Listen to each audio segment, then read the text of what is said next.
¿Qué tal? Buenas noches, ingeniera. En este video voy a proceder a hacer lo que es la explicación del diagrama de flujo, explicar también lo que es la ejemplificación, la metodología UML y también asimismo una ejemplificación del mismo. Bueno, los diagramas de flujos, así en términos generales se podría considerar como lo que es la representación de lo que conocemos como un algoritmo, pero de forma gráfica.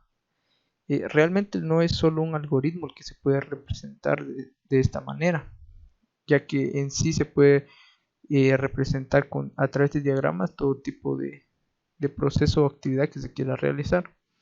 En este caso sí lo vamos a enfocar más en lo que es los algoritmos, ¿verdad?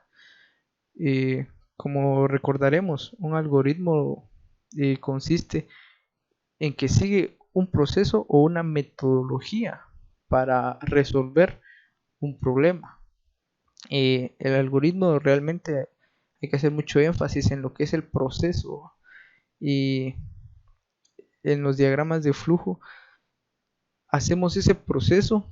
De hecho lo hacemos desde inicio hasta fin, pero en el proceso, que es como que lo que más nos interesa representar, siempre sería pero de forma gráfica, es decir, de un inicio a un final, y el proceso todo de forma gráfica, ¿verdad? Que es en lo que consisten los diagramas de flujo. eh, Los diagramas de flujo tienen unos símbolos estándar que generalmente se utilizan los norteamericanos regulados por la ANSI, que son los que más se utilizan por lo general, ya que tienen como una representación más universal, ¿va? Porque son estándares. En este caso procederé a explicar lo que es la construcción, cómo podemos construir nosotros un diagrama de flujo, a través de qué y qué es lo que nosotros necesitamos considerar para realizar lo que es un diagrama de flujo. Eh, en la construcción tenemos tres pasos que son importantes, ¿verdad? Primero es el análisis, que también el análisis es parte de un término que se puede ver más como en el algoritmo de lo que nosotros queremos realizar, ¿verdad? Porque, por ejemplo, en el análisis lo que tenemos que verificar o realizar es identificar lo necesario, los recursos necesarios para resolver el problema. Es como, por decir un ejemplo, en la vida real, para cambiar la llanta de un automóvil. Necesitamos considerar qué recursos son los que necesitamos, ¿va? Por ejemplo, necesitamos un gato, necesitamos eh, una llave inglesa, entre otras cosas, ¿no? Eh, Todos esos son los recursos. Lo que consiste en el análisis es identificar cada uno de esos y de que formen parte del algoritmo. Por ejemplo, si fuera un problema matemático, que es un poco más fácil representarlo de esa manera, lo que necesitaríamos serían las fórmulas matemáticas para llegar al resultado o resolver ese problema matemático. Como por ejemplo, si queremos realizar una suma, necesitamos saber ejemplificar y escribir lo que es una suma, ¿va? De que tenemos dos valores o más, y saber cómo representarlo, ¿va? Ese conectivo que necesitamos para el símbolo más sería también uno de nuestros recursos para poder resolver lo que es el problema. También en la parte de la construcción y del análisis, una de las partes fundamentales es verificar el orden en que se van a ejecutar estos. Es como lo que dije vuelvo al ejemplo de cambiar una llanta. No se puede quitar la llanta primero solo así, o no se puede empezar eh, nada más jalando la llanta, por ejemplo, no, haciendo que se necesita realizar los procesos adecuados en un orden específico que nos lleven a resolver el problema. En este caso, por ejemplo, más o menos por poner el ejemplo de la llanta sería empezar con aflojando los tornillos. Luego sería levantando el automóvil. Luego ya así sería terminar de quitar lo que son los tornillos. Y posteriormente ahí sí quitar la llanta. Esos serían los procesos ordenados de cómo se debe ordenar los recursos que nosotros estábamos analizando anteriormente, ¿va? Entonces esa sería la forma de ordenarlo para poder resolver un problema, ¿va? Y con los diagramas de flujo sería lo mismo. Es decir, no podemos poner eh, un diagrama de escritura, por ejemplo, al principio. No, porque realmente los diagramas de flujo también tienen un orden para ser ejecutados. Por ejemplo, tienen una simbología de inicio a final y ya de ahí un orden también dependiendo del proceso que nosotros queramos realizar. La simbología de, de- del diagrama de flujo lo voy a explicar un poco más adelante, ¿va? Eh, y pues con eso quedaríamos lo que es el análisis. Entonces pasaríamos a explicar lo que es la construcción. En este caso, la construcción del diagrama de flujo, simplemente hay que recordar de que tiene también unos estándares que fijan cómo se puede construir un diagrama de flujo. En este caso, se tienen que respetar para que tenga sentido lo que estamos haciendo o lo que queremos representar. Es como una forma de decirte que así se debe de leer este diagrama. En este caso sería de arriba hacia abajo, de izquierda a derecha a la hora de leer un diagrama de flujo. Ya de ahí pues nos quedaría lo que es probar el algoritmo, que volviendo aquí al ejemplo de, de los diagramas de flujo, ¿va? que, que los estamos basando en algoritmos. Por ejemplo, podría ser como a la hora de hacer un algoritmo en un lenguaje de programación y realizar la compilación. Esa es la prueba que estamos haciendo de ver si realmente el proceso del algoritmo funciona. Si funciona, pues tendremos los resultados positivos, y si no, pues o no compilará o no llegaremos a lo que nosotros queremos. A eso se refiere con lo que es probar el algoritmo, pero ya sería con un programa externo. Y bueno, ahora lo que es la representación gráfica de los diagramas de flujo, pues aquí se los puedo mostrar, ¿no? Que es lo que decía, ¿no? Que tenemos este primero, que es el terminado, que es el que representa el inicio y el final de un diagrama de flujo. Eso siempre va a ser así. Eh, Tenemos el proceso, que se representa en este caso con cuadradito. Tenemos el documento, que se representa con que el documento en sí. Bueno, el proceso es donde, por ejemplo, volviendo al ejemplo de las fórmulas matemáticas, a la hora de querer resolver un problema matemático, es ahí donde se colocarían lo que son las fórmulas, ¿va? Aquí en el proceso, porque eso es lo que queremos realizar eh, para nuestro diagrama en este caso, ¿va? Por ejemplo, como dije, si fuese una suma, ahí ponemos lo que es la suma de las variables. De ahí pasamos a hacer lo que es el documento. El documento en sí, a lo que se refiere, es como la típica escritura ahí que aparece, o indicación que indica qué es lo que necesitamos nosotros hacer para seguir con el procedimiento correcto del algoritmo, ¿va? Es lo que se muestra en la pantalla. Aquí en esta forma es la que se representa, ¿no? Esa acción. Y de ahí tenemos uno de los más importantes aquí en el diagrama de flujo, que es la decisión. La decisión es más o menos como decir, dar dos opciones entre sí, no, es como dar una respuesta a una pregunta. Por ejemplo, el carro hay un carro por ahí parqueado, ¿va? Tiene un determinado color, ya sea negro o blanco. pero no los dos. Entonces ahí es donde podemos hacer la pregunta, ¿el carro es negro o es blanco? Dependiendo de lo que nosotros consideremos, tenemos una u otra respuesta. En este caso, ahí es donde se representaría lo que es de esta manera en un rombo, lo que es la decisión. Y en data, pues que es como un trapecio, ¿no? En lo que consiste es en almacenar nuestras variables.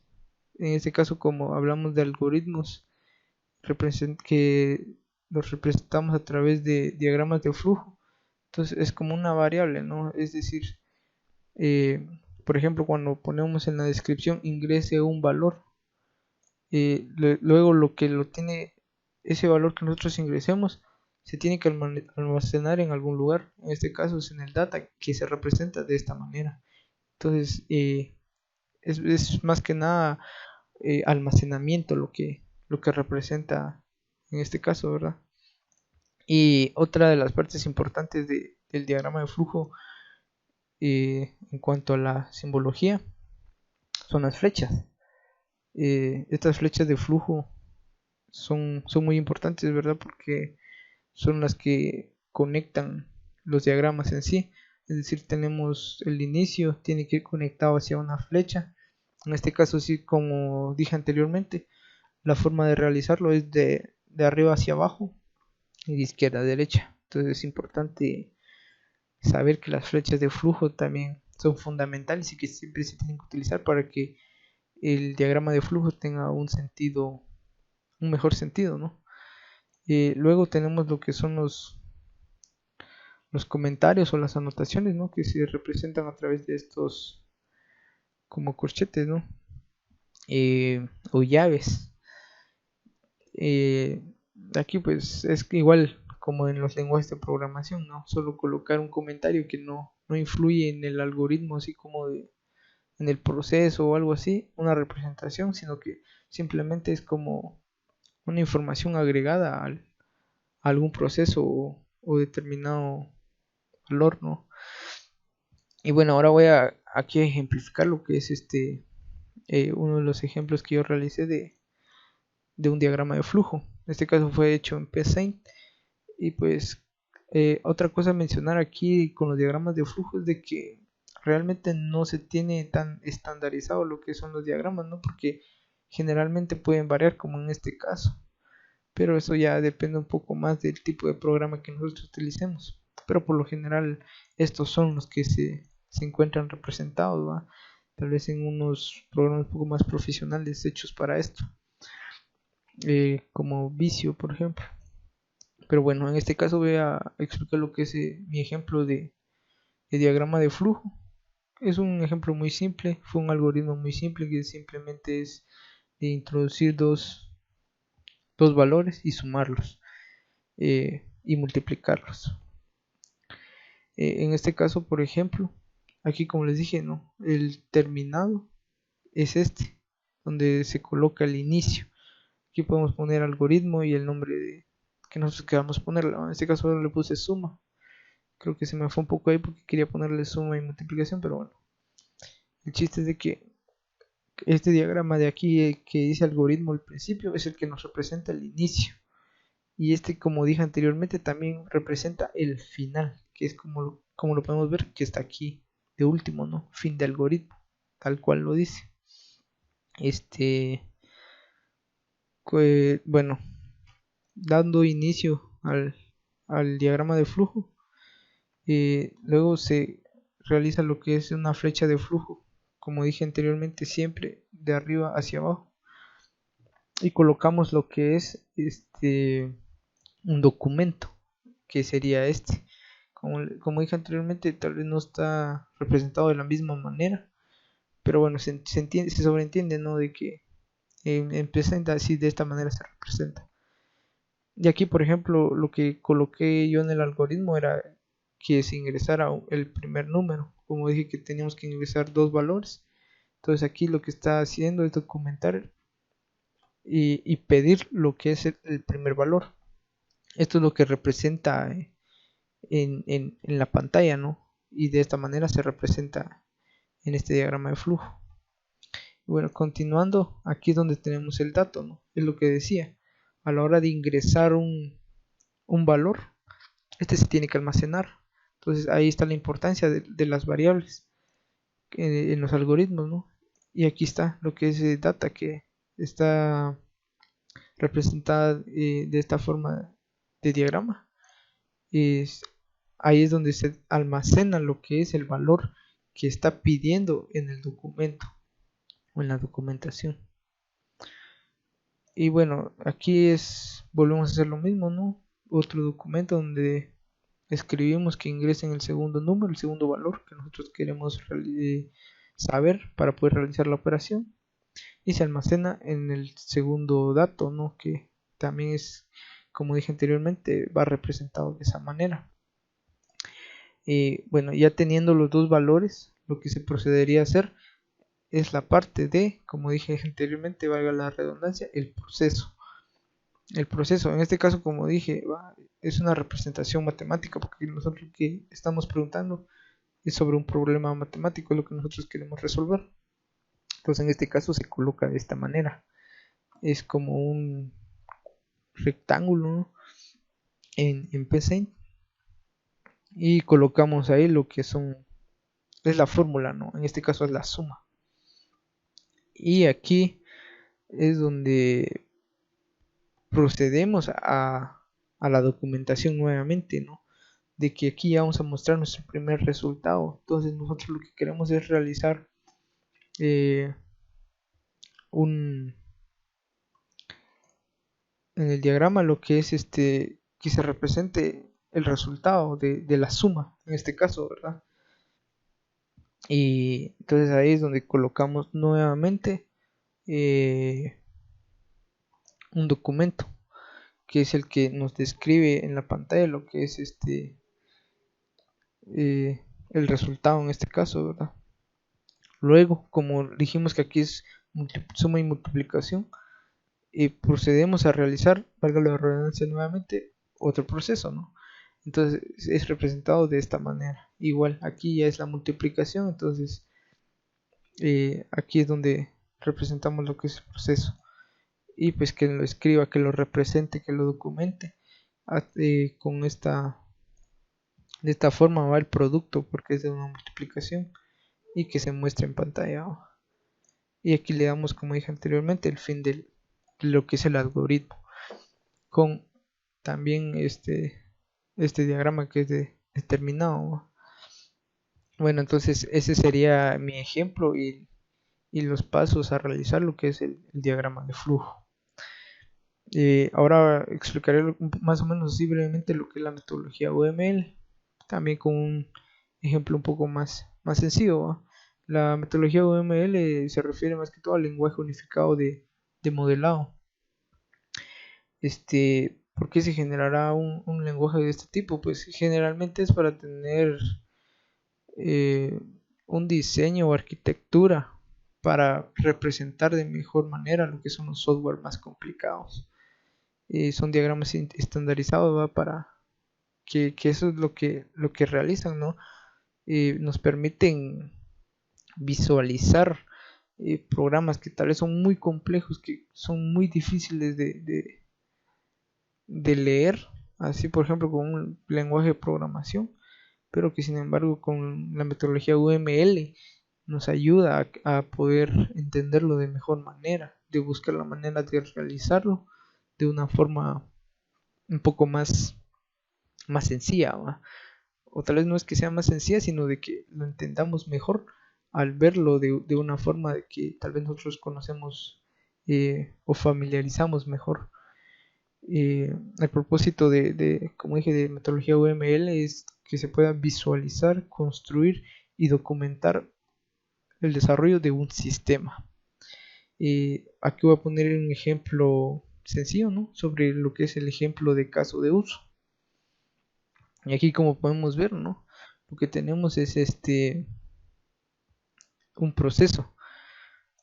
Aquí a diferencia, por ejemplo, de los diagramas de flujo, aquí realmente sí tomamos como más semántico lo que es el tema de la representación.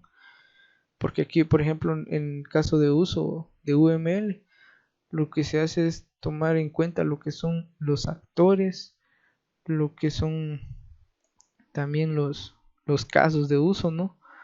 Que nosotros queremos representar, es decir, los sucesos. Y por ejemplo, el subsistema, que es como el área delimitada de donde nosotros queremos realizar el dicho proceso. Aquí en Visio, realmente realicé un ejemplo muy sencillo, ¿no? Y donde podemos ver aquí están los elementos, ¿no? Que son los actores, como dije anteriormente, el caso de uso, subsistema, asociación, dependencia, que son como lo que relaciona a nuestros actores o nuestras representaciones que nosotros tenemos en este caso, para ver de qué manera se asocian o se relacionan, ¿no? Y bueno, poniendo más o menos en contexto, eh, la representación que tengo aquí es de cómo preparar o cómo una persona prepara un café, tan simple como eso, ¿no? Como una persona es la que lo va a preparar, tenemos un actor. Y en este caso le puse preparador, ¿no? Porque es como la acción que va a realizar lo hace ser eso, un preparador. Tenemos lo que es el caso, que es el preparar un café, que se representa de esta manera. Y tenemos el subsistema, ¿no? Que es el área, como dije anteriormente, que en este caso yo le puse cocina, ¿no? Que es una cocina donde nosotros queremos preparar lo que es el café. Y bueno, entonces, teniendo en consideración primero lo que es el actor, que lo denominé como un preparador, y lo que es el caso, que es como el objetivo, ¿no? Que es preparar un café. Entonces aquí es donde tenemos lo que es la primera relación, ¿no? Que es de asociación, que es la que le da un sentido más directo a lo que es eh, la situación. Y bueno, la persona quiere ir a preparar un café. ¿Cómo lo va a hacer? En este caso, ¿qué necesitamos para preparar un café? Necesitamos agregar agua, necesitamos agregar café, como lo coloqué de esa forma. Estas se relacionan de forma una representación llamada incluir. En este caso, porque son indispensables para preparar lo que es el café. Entonces, sí o sí se necesita, por ejemplo, del agua y del café para poder prepararlo. Y ya de ahí, por ejemplo, existen varias formas de preparar un café o varias variantes que se pueden encontrar, ¿no? Puede ser dulce, puede ser amargo o de otro tipo, ahí a gusto. En este caso yo ejemplifiqué lo que sería endulzar un café.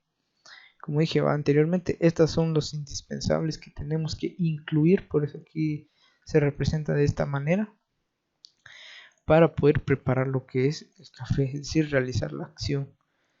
Y como extendido, podríamos pedirlo que sea dulce, ¿no? Entonces, ¿qué tenemos que hacer? Endulzar el café, pero eso ya no es algo que tenemos que incluir sí o sí, porque eso ya queda a gusto de la persona. Entonces, en este caso, por ejemplo, se representa con la relación de extender, ¿no? Porque no es indispensable, pero sí es algo que es como una opción a realizar. Y pues lo que es endulzar, también tiene sus variantes, que en este caso van relacionadas como generalización, porque se pueden usar con hoja de limón, con azúcar o con miel, por ejemplo. Entonces ya dependiendo ahí de lo que nosotros, del gusto del preparador, en este caso, que es el que le interesaba en realizar el café, es quien va a tomar estas decisiones para llegar a lo que terminaría siendo un café.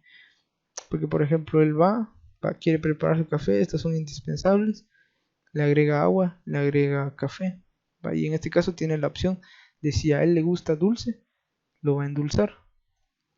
Si digamos que el preparador sí quiere endulzar su café, Entonces, ¿cómo lo desea endulzar? Si con miel, con azúcar o con limón. Entonces ya dependiendo de él, ahí se estaría formando eh, todo el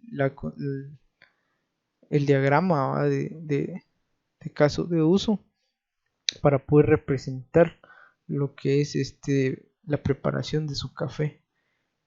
Y pues más o menos así sería nada más mi ejemplo, ¿no? Y gracias por la atención y muchos éxitos y bendiciones para su vida.